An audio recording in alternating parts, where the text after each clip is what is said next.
Kumain umano ng alikabok sa takilya ang pelikula ng GMA Pictures at Viva Films na Playtime.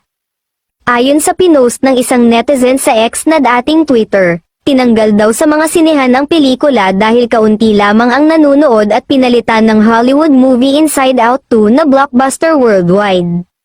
Certified flop ang pelikula ng GMA Pictures at Viva na Playtime, kung saan ilang sinehan na ang nag-pull out ng movie dahil walang nanunood. Sabi ng netizen, idinagdag naman sa pelikulang Inside Out 2 ang slot na pinagtanggalan sa flop movie na Playtime.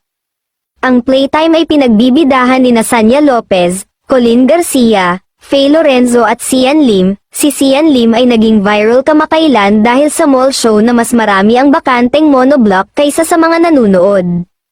Congratulations GMA Pictures, nakaka-proud sa pagiging flop sa movie this year, wow, expected naman yan, komento ng isang netizen. Maaalalang nag-viral din noon ang video sa naganap na mall show ng latest movie ni Sian Lim na Playtime. Kaya viral ang nasabing video ay dahil sa daming bakanteng upuan habang kumakanta si Sian sa nasabing mall show. Biro nga ng mga netizen, mas marami pa raw ang attend na monoblock chairs kesa sa mga tao.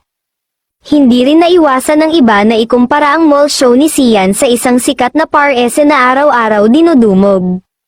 May amor pa naman siguro ang mga tao kay Sian at hindi lang siguro talaga nagandahan sa trailer ng pelikula kaya hindi dinumog ang mall show. Ayon naman sa isa pang report, kasama raw sa nilangaw sa sinehan ang isa pang local film na Fruitcake ng Cornerstone. Mas kumita pa raw ang pelikula mula Thailand na How to Make Millions Before Grandma Dies. Wala pang pahayag ang GMA at Viva sa sinasabing mahinang pelikula ni Sanya at Sian Lim.